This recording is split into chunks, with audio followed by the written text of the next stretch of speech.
Hey, it's Detangler with your Daily Detangler. I want to talk to you today about a concept we've been using called orchestration.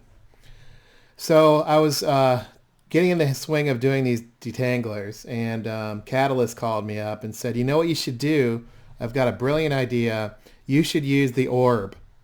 And I'm like, "Oh, wow, okay. I'm just getting in the groove of this, and you want me to use the orb? You suck, and you jerk."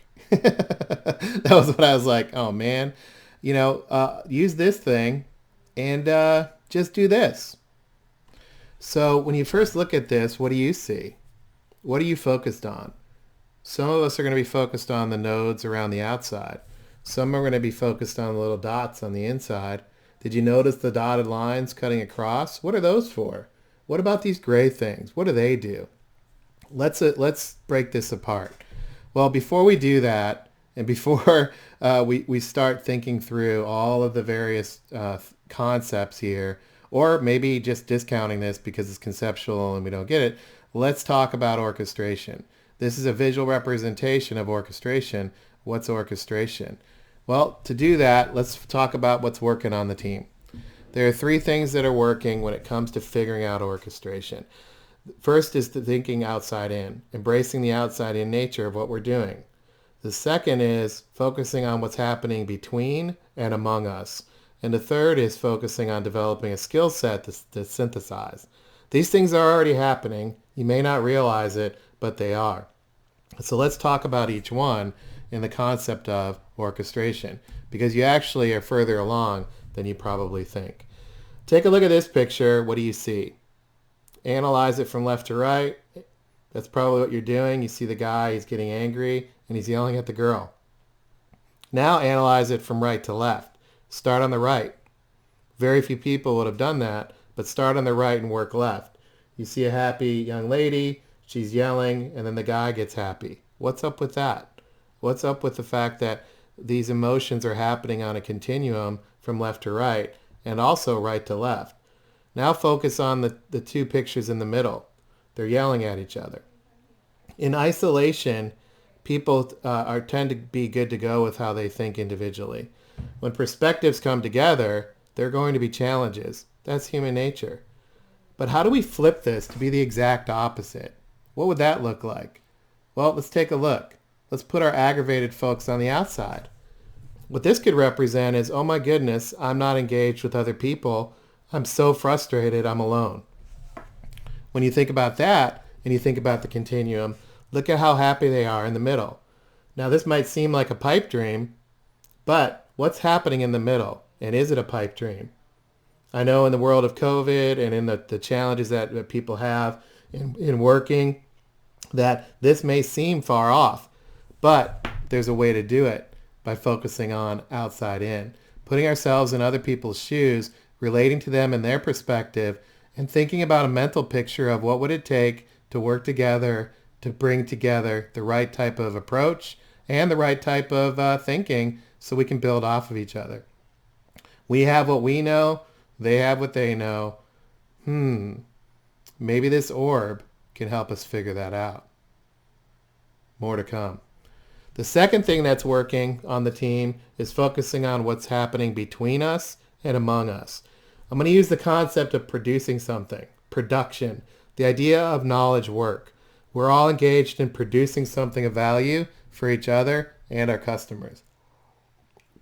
How we work is actually deeply personal. How we experience the world around us is personal. And because of that, working together is pretty disruptive. In fact, it's super inconvenient. Isn't it just easier to do things on your own? I mean, it's so inconvenient to have to work with other people, isn't it? But the challenge is in today's world, we have to work with each other. Not because it's a nice thing to do, because it's a must.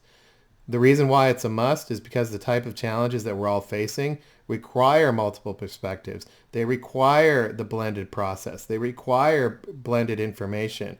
And they require complex problem solving that can only happen when we work with people. So the idea of working with others, as disruptive as it might be or inconvenient, is something that we have to learn how to do. Here's a process That process involves people. This little thin blue line down at the bottom is the process. Isn't it easy just to follow that? Give people what they need, just follow that. Well, how well are your processes working? Or let's talk about the information that you get. You know, I was actually looking for this orb picture, and you think that would be easy. I know that Conceptor sent out a new picture of an orb. I know it's in my inbox somewhere. It took me 10 minutes to find the orb. Why is that? Well, the way my email is set up, I have multiple inboxes. I didn't know which email he sent it to. I have a bunch of different email addresses. He also sent it as a link, and I was looking for an attachment. It took me 10 minutes just to get the information I needed. Why? Because of the way the Conceptor sent it. He actually sent it from an email address I wasn't expecting. So the first place I looked, it wasn't in the right spot because of the way that the technology is set up. Also, we don't necessarily have a process. We're pretty organic in how we pass information. So when you think about it that way, production involves information exchange, people working together, technology, and process. Now, what if Conceptor has a completely different picture of this? And what if I have a completely different picture? I'm going to waste a lot of time and I'm going to get frustrated. I'm going to be just more and more disruptive by having to work with people. That's the paradox. The more people involved, the more disruptive it is. Now think about this type of, dare I say, experience. Here's a people experiencing working together. They have information, process, technology, and people as well. You can look at it as this is just a pure information thing. There's stuff on the whiteboard or there's stuff on the table.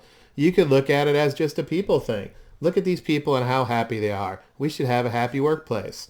Or you can look at it as a technology and you say, well, the only technology I see here is a watch. But what about the markers? Is that technology? Is the whiteboard a technology? What is technology anyway? And then what about process? Are they even following a process? It looks pretty messy to me. In fact, are they even working? They look like they're throwing a party. What's the process? What are they producing? Right? There's a lot of ways I can interpret this experience. Well, what about digitally? What's the impact to a digital world of information, people, process, and technology? I'm using technology right now to shoot this detangler. What about the information I'm portraying? How you interpret it matters to me. Will I even know what you're thinking? I don't know. What about the people getting this? I know each of you has a role, but do I know what you're doing on a daily basis? No. And then what's my process? It seems like these are consistent, but are they really? What you interpret versus I interpret is going to matter. And that's an important concept of orchestration. So what is the prism that brings all of this stuff together? Well, the prism, in our view, is this orchestration orb. Now, how do we break this down is one thing, but how do we put it together is another. And that's the third piece of what's working as we're orchestrating, is focusing on synthesizing. There's a difference between synthesis and analysis. Analysis means breaking this all down. Let's break the process down. Let's break down the behaviors of the people. Let's break down the technology into bits and bytes. Let's break down all the steps. I must understand all of this in entirety in order to understand how to use it. That's an analysis-driven world or view. The second view that works for the team is synthesis. Well, how do I bring together technologies? For what purpose? Guess what it's for? Bringing together technologies is for what?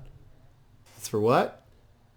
The experience. How would we leverage technology to create an experience? How would we bring people together to create an experience? How would we bring together information and capabilities to create an experience? And how would we bring together processes to have an experience work? When we think about it from an analysis perspective, there's a lot of speed bumps. My experiences, my background, what I've experienced before, what I've learned before, I must be good. I must understand it in my view in order to relate to others. That's going to slow a lot of things down. Instead, if we focus outside in and we focus on bringing out and bringing an experience together, we can create a discussion that actually fuels us forward. So if you want to move forward in today's world, you have to orchestrate. The challenge is orchestration requires a multiple lens view. It's multidimensional. In other words, the exchange of information and between information and people, for example, from people to process. That's this dot. from people to technology, that dot, from technology to process, that dot, from information to process.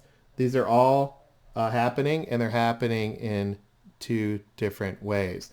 In other words, they're bidirectional. That's a lot to figure out. The interesting thing about this is what's in the middle? It's experience. If you're going to compete on experiences, you have to learn how to orchestrate. If you need to be an orchestrator in your role, you're going to have to learn how to bring together people, process, information, and technology. Have you thought about that? What's your role if you're going to be an orchestrator? The key to unlocking this orb and orchestrating it first is really tied to our first principle, and it's the experience stupid. The reason why it's experience stupid is if you think about any experience you've had and the role of people, information, technology, and process in making that experience happen, you have the building blocks of the experience in the orb, the orchestration orb. The more you understand the orchestration orb, the more it reveals itself. How do you understand it? By synthesizing, by applying that orb and learning it. In fact, I learned a lot just by putting this detangler together because I was trying to experience the orb. In this particular detangler, I used the orb to think through the people, process, information, and technology view to help it land, and I hope it did. So what does this have to do with being a great team player, but also being somebody who's driving us forward and adding the right kind of value? What does this have to do with anything? Well, in the world of 10-minute focus, in the world of 30-minute meetings, in the world of it's really hard to be different, orchestration is the key to experiences. Orchestration is how we meet people halfway. We think about it from their lens, outside in. We use orchestration to overcome silos. It's a way in which we organize people, process, information, and technology to break through silos. It's a way to get a common ground outside of our comfort zone. If we know we're being outside of our comfort zone and we want to be heroic and take a step, orchestration is the common ground that can bring us all together to move quickly in a digital economy. That's why orchestration matters. And the more you think about it, the more you'll be able to understand what it is. So I hope you enjoyed today's Daily Detangler. Look forward to next one. Feel free to reach out if you have any thoughts or questions on what you'd like to see in the Daily Detangler. See you next time.